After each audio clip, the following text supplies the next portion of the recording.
Aleluia!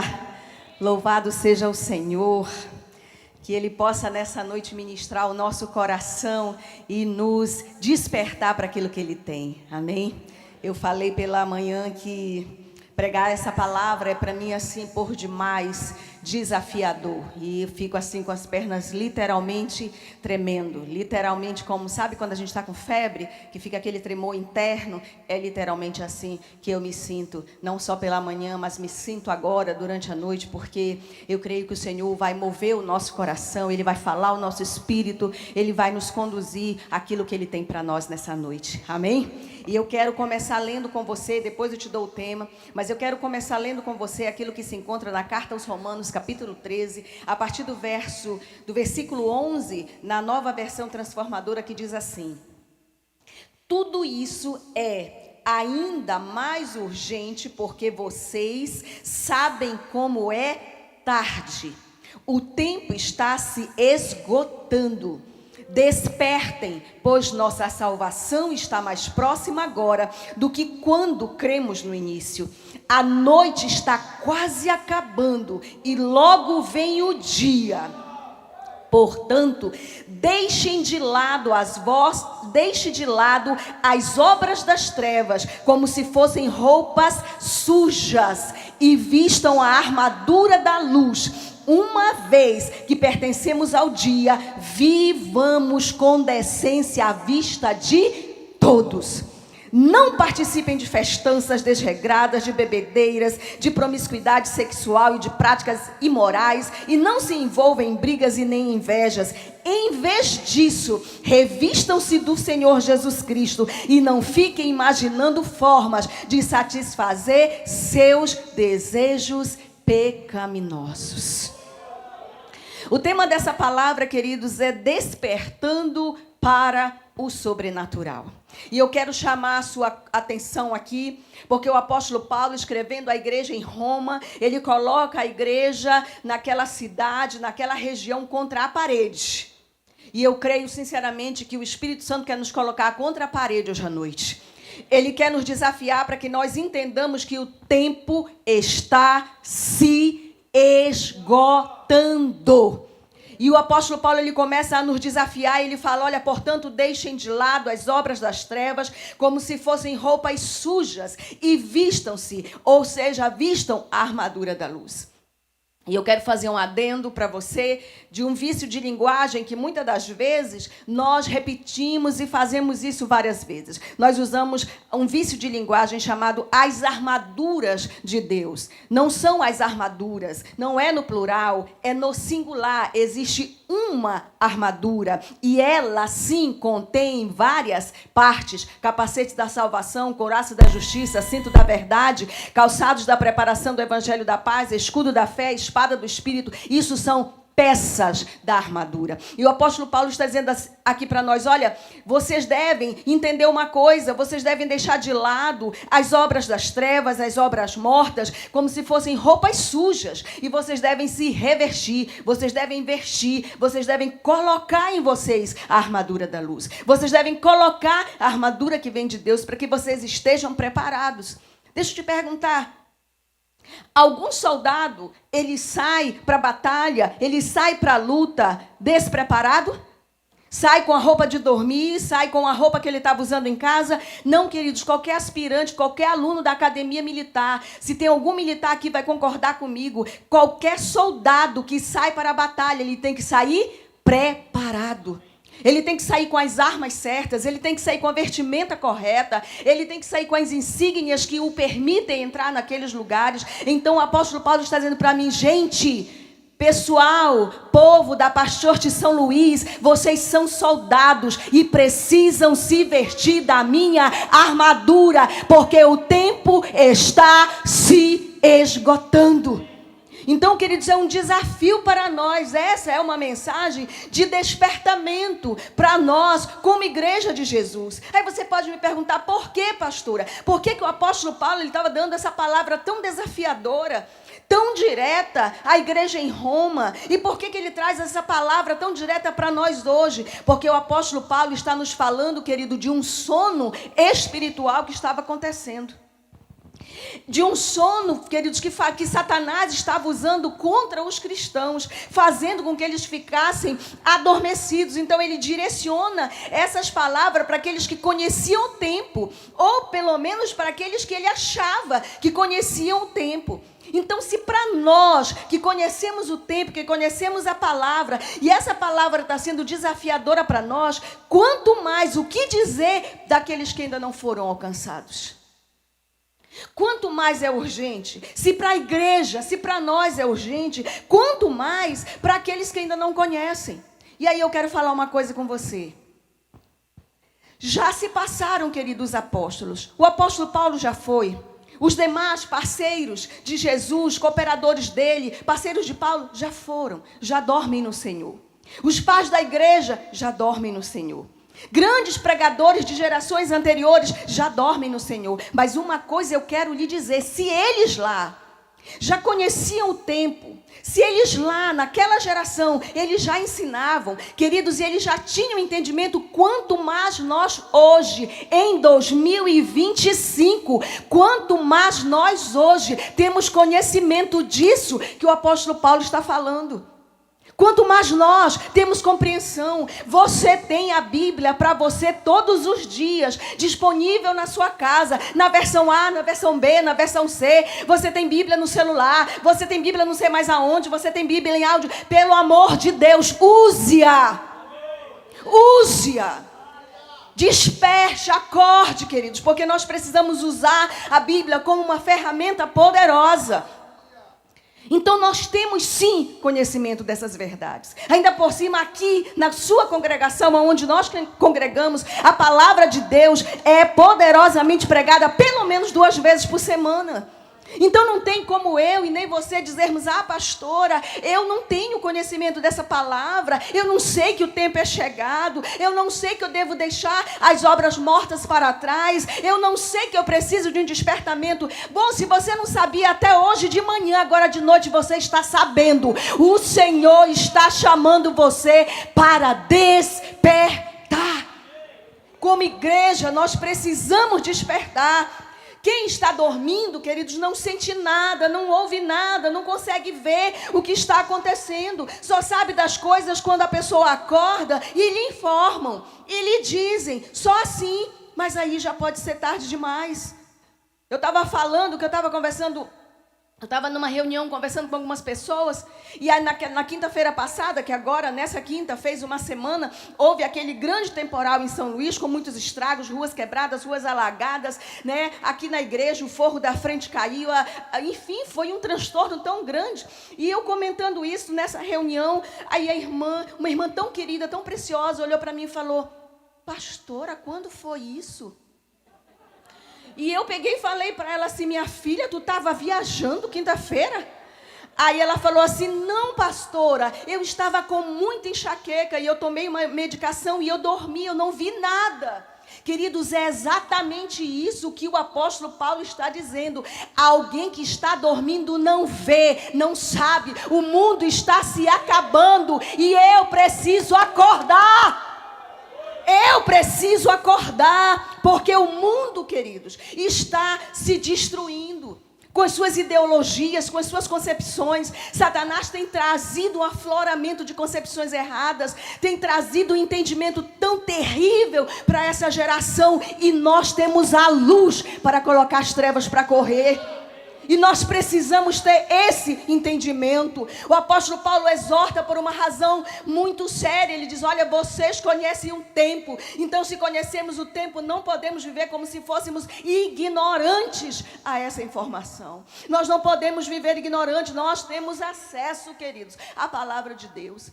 E nós precisamos fazer uso dela. Agora, por que o apóstolo Paulo é tão incisivo em afirmar que nós precisamos despertar desse sono?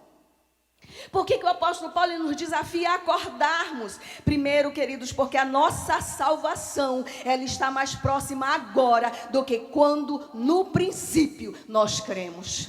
Eu tomei a minha decisão para Jesus Cristo quando eu tinha 13 anos.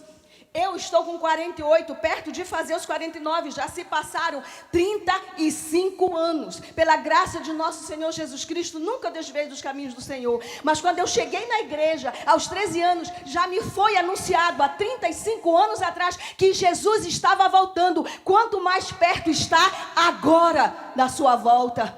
E aí você pode dizer, poxa pastora, mas fazem 35 anos que a senhora está ouvindo isso, é verdade. Fazem 35 anos, mas essa verdade é tão atual quanto a que eu estou te informando agora. Sabe por quê? Jesus ainda não voltou. Uma das razões principais é porque a noiva precisa se limpar das rugas. A noiva precisa se ataviar, a noiva precisa estar pronta. Nós precisamos ser como aquelas prudentes jovens que elas tinham azeite. Como está a sua lamparina? A sua lamparina tem azeite? O noivo pode voltar hoje à noite? Como está a sua lamparina? Como está?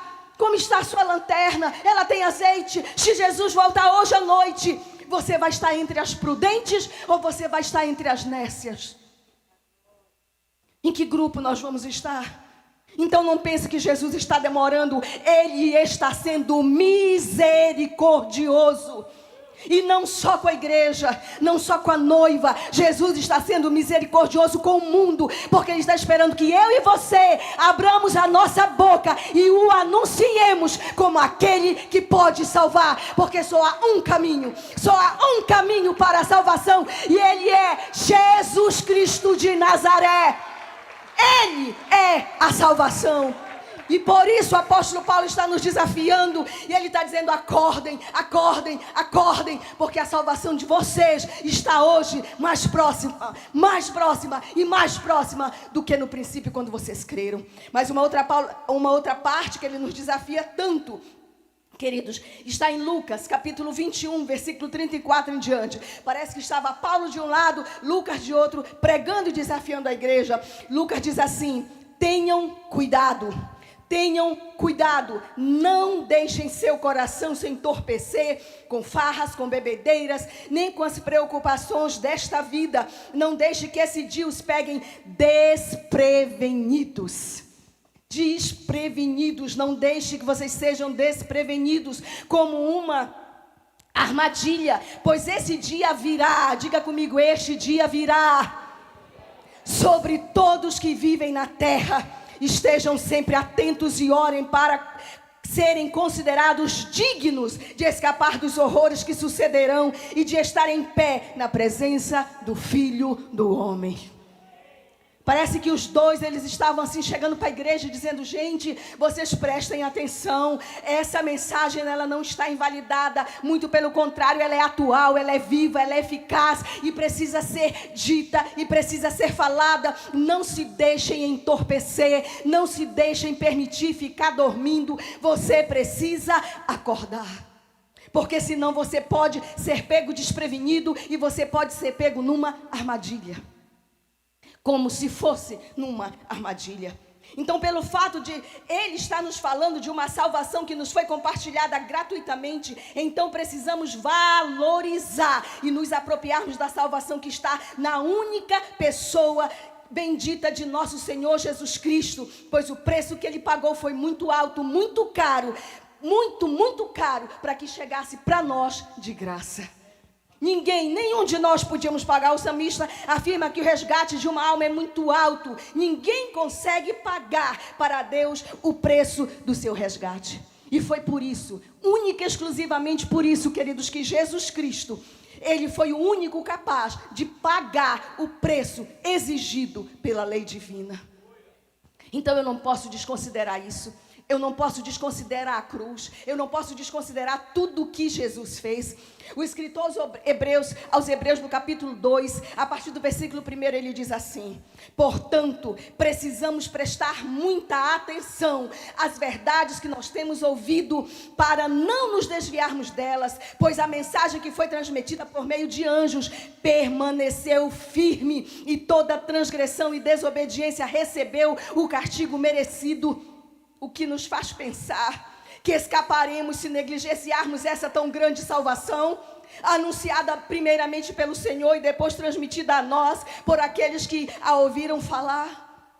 Queridos, O que faz eu e você pensarmos que nós, ao sermos advertidos e não considerarmos essa advertência, nós vamos ser poupados do julgamento?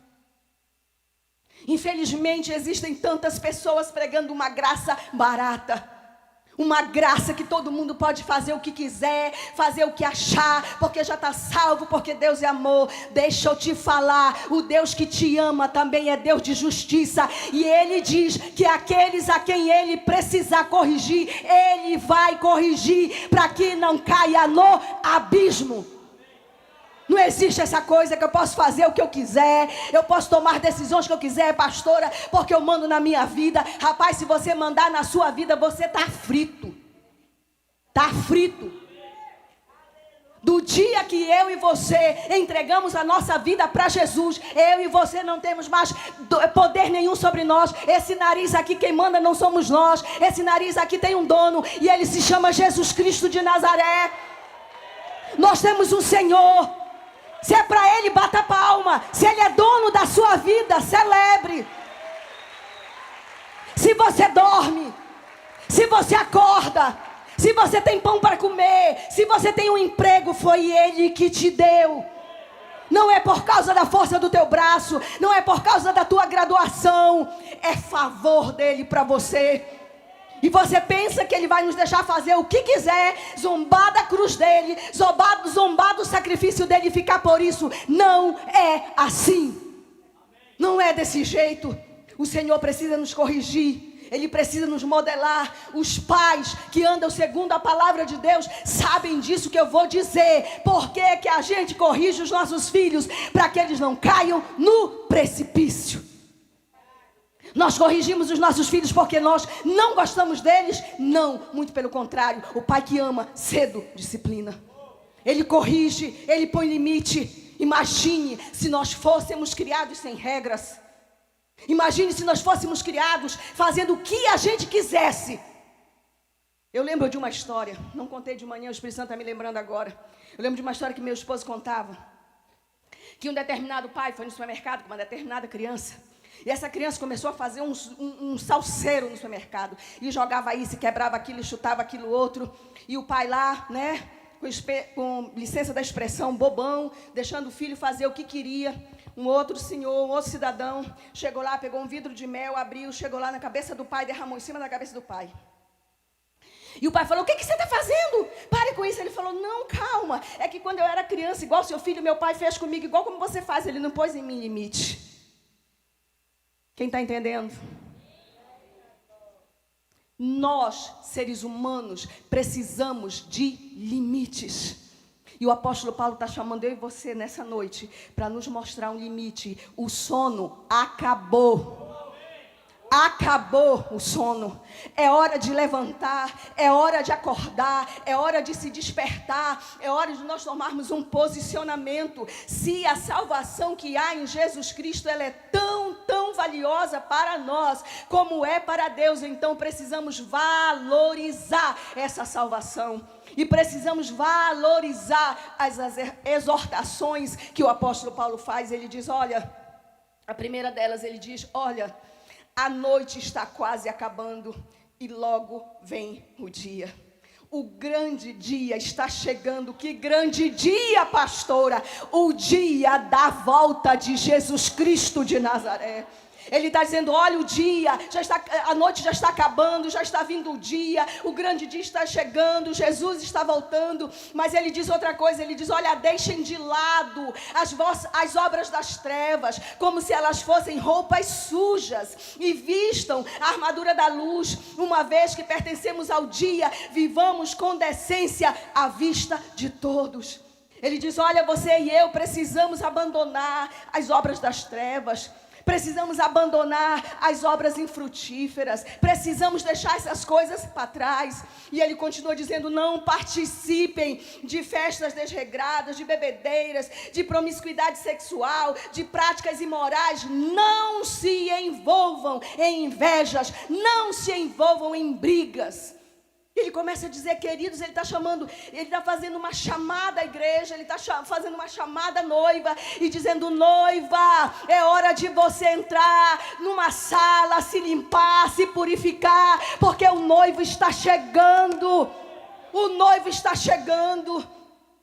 Eu não conheço uma noiva que no dia do seu casamento não quis se arrumar, não quis se ajeitar, não quis ficar a mais linda possível. Humanamente falando, tem até o dia da noiva. Deixa eu te falar, o dia da noiva do Cordeiro já chegou.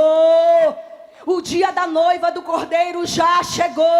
Eu e você precisamos entrar no spa espiritual. Precisamos tirar as rugas, precisamos tirar a sujeira, precisamos tirar tudo aquilo que nos impede. Como o apóstolo Paulo disse, precisamos estar prontos para as bodas. Nós precisamos nos aprontar, nós precisamos nos arrumar. Não fiquem imaginando formas de satisfazer seus desejos pecaminosos. Eu sempre costumo dizer, queridos, que isso aqui, a nossa carne, ela nunca foi nossa amiga. Ela não é e ela nunca vai ser. A nossa carne não vai querer que a gente se arrume. Sabe o que a nossa carne vai dizer para nós? Ah, Jesus não vai voltar não, isso é história da caronchinha. A própria pastora disse lá que 35 anos que ela está ouvindo isso. Ah, não liga para isso não, faz o que tu quiser. Sabe o que Satanás vai dizer para mim e para você? Se nós dermos ouvidos a ele vai dizer, leva a vida como tu queres. Faz o que tu quiseres. Tem todas as relações promíscuas que tu quiser. Vive na pornografia, vive na imoralidade. Usa a internet como tela na tua frente. Faz o que tu quiser. Satanás nunca vai querer que eu e você andemos em santidade. Ele nunca vai querer que nós andemos segundo a palavra de Deus. Entenda isso. Então, quanto mais que Satanás borrifa essas informações no meu e no seu ouvido, é para nós nos posicionarmos e dizer, Satanás, eu já acordei.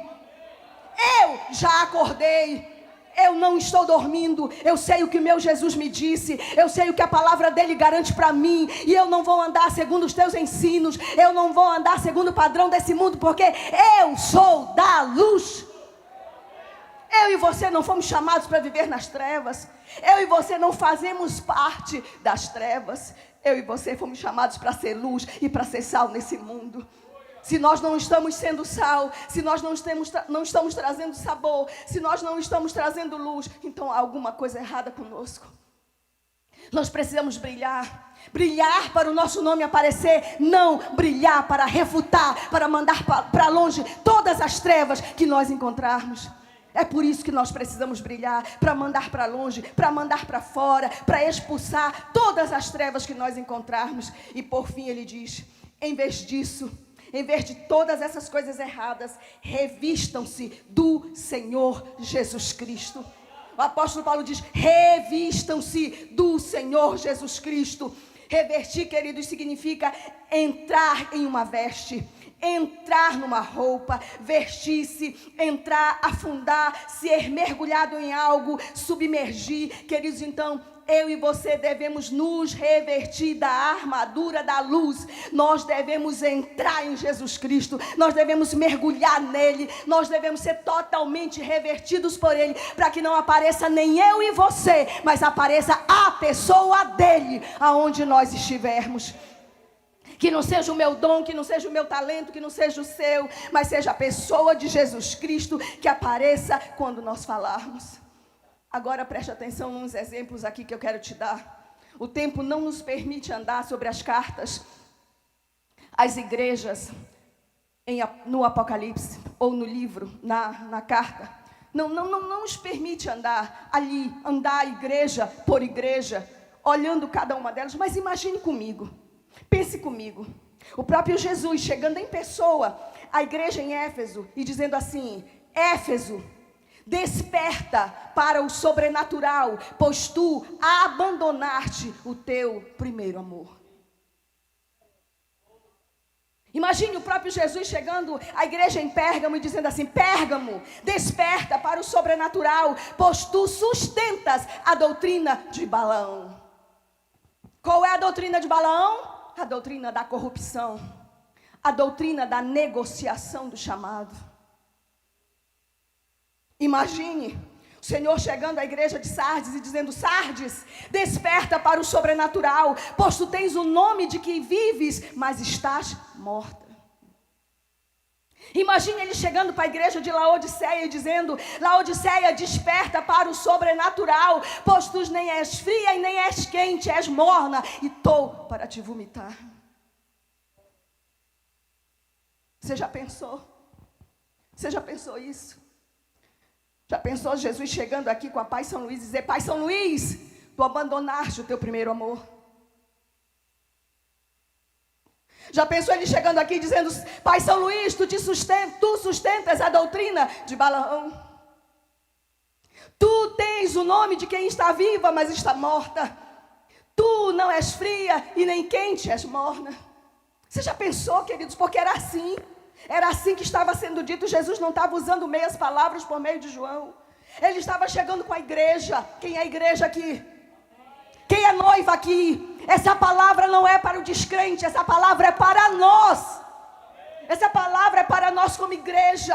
E eu e você nessa noite nos posicionar e dar de resposta para Jesus: Jesus, eu não abandonei o meu primeiro amor. E você pode responder para Jesus: Jesus, eu não sustento a doutrina de Balaão. Eu não me vendi para a corrupção. Eu não negocio o meu chamado. Eu não negocio o propósito do Senhor para a minha vida. Você pode dar de resposta para Jesus: Jesus, eu não tenho só o nome de quem vive. Eu vivo porque eu vivo em ti. E você pode dizer para Jesus: Jesus, eu não sou fria. Não, eu sou quente. Entende, queridos? Nós podemos responder essas coisas para Jesus. E o apóstolo Paulo, por fim, ele vai nos desafiando a começarmos a viver um despertar sobrenatural. Um despertar sobrenatural para Deus. Mas sabe, eu quero que você entenda, nós precisamos viver esse despertar é aqui. É agora, enquanto nós estamos vivendo antes que aconteça o arrebatamento. É antes da trombeta soar. É antes do céu se abrir. O despertar sobrenatural é para agora. É para o hoje. Entenda uma coisa, você compreende o tempo? Esse tempo onde eu e você, nós estamos vivendo? Você já conseguiu entender que nós precisamos acordar? Que nós precisamos sair da letargia? Há um despertar sobrenatural e há um avivamento que está às portas. E eu preciso entender isso. E Jesus está gritando para a sua igreja. Ele está gritando para Pai São Luís nessa noite, gritando: Pai São Luís, acorda, desperte-se, levante-se. Nós precisamos acordar, nós precisamos nos levantar, nós precisamos reagir como noiva, ataviada, pronta, porque foi para esse tempo que nós nascemos. Entenda uma coisa, esse despertar, esse avivamento, ele trará consigo, sabe o quê? Abundância de salvação. Ele trará restauração para os casamentos. Ele trará restauração para as famílias e para os lares. Ele trará restauração e renovo espiritual. Mas ele trará também libertação, curas e milagres. Mas ele purificará a noiva para encontrar-se com seu noivo. Então é necessário que a gente acorde. É necessário que a gente se desperte. É necessário que a gente diga: Espírito Santo, eu estou aqui. Eu estou aqui, eu quero que o Senhor me desperte. Eu quero que o Senhor me acorde. Eu quero que o Senhor me levante. Eu não quero ser fria nem morna. Eu quero ser quente. Eu sou uma lenha viva no teu altar e eu quero me queimar para ti. Eu quero gastar os meus dias para ti. Eu quero investir a minha vida para ti. Eu não quero me dar as bebedices, as bebedeiras, as coisas imorais. Eu quero gastar os meus dias em ti. Eu quero pedir uma coisa para você. Fique de pé. Deixe o material que você está aí rapidamente. E eu quero que você me acompanhe em uma leitura da palavra que se encontra na carta aos Efésios, capítulo 5, a partir do verso 14, que diz assim: acompanhe comigo, por favor. Pois a luz torna visíveis todas as coisas. Por isso se diz: desperte você que dorme, levante-se dentre os mortos e Cristo te iluminará. Portanto, Portanto, sejam cuidadosos em seu modo de vida. Não vivam como os insensatos, mas como os sábios. Aproveitem ao máximo todas as oportunidades nesses dias maus. Não ajam de forma impensada, mas procurem entender a vontade do Senhor. Não se embriaguem com vinho, pois ele os levará ao descontrole. Em vez disso, sejam cheios do Espírito, cantando salmos, hinos e cânticos espirituais entre si e louvando o Senhor de coração com a música. Ele diz: olha, despertem, sejam cuidadosos como vocês estão vivendo. Entenda uma coisa, há uma palavra de comando para a Pai São Luís hoje à noite, e essa palavra de comando é: desperta, acorda, levanta. Agora, se Jesus está falando isso para nós que já conhecemos o tempo, se Ele está dizendo para nós que agora é a hora de acordar, hora de despertar, então eu quero dizer uma coisa para você como sua pastora. Quero falar uma coisa para você. Nós, como Pai São Luís, nós precisamos acordar, nós precisamos despertar e nós precisamos levantar. Sabe por quê? Primeiro, porque Jesus mandou. E se Ele mandou, é para nós fazermos. Segundo, nós precisamos fazer isso por nós. Você precisa fazer isso por você, por causa da sua vida com Ele. Terceiro, você precisa fazer isso e eu preciso fazer isso pelos meus. E você precisa fazer pelos seus. E você precisa se despertar pelo mundo que está perdido lá fora. Eu não sei você, mas eu tenho e preciso de abundância de salvação na minha casa, entre os meus. E eu duvido muito que aqui alguém não tenha, alguém aqui não esteja precisando de salvação no seu lar, salvação na sua casa. Eu preciso de restauração dia a dia no meu lar, na minha casa, no meu casamento, no casamento dos meus. Eu preciso de restauração e de renovo espiritual todos os dias. E eu duvido muito que você também não precise. Eu preciso de libertação, de cura e de milagre diariamente para mim e para minha casa, para minha descendência, para os meus. E você precisa também. E eu preciso que Ele venha me purificar como noiva para me encontrar com Ele. E você precisa ter esse entendimento, que você precisa se purificar para se encontrar com o noivo.